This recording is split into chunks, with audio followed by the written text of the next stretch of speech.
Hello everyone and welcome back to another video. Today we're going to see how to install Microsoft Access.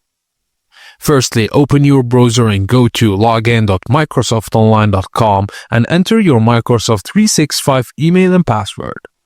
Once signed in, you'll see your Office 365 dashboard showing available apps and services. Since Microsoft Access isn't included in the web version, you'll need to install the full Office 365 suite on your PC. On your dashboard, click the Install Apps button in the upper right corner, and from the drop-down, select Microsoft 365 Apps.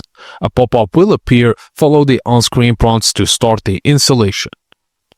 Now, after that, click on the Windows Start menu and scroll or search for Microsoft Access. Click to open it and you're ready to create databases.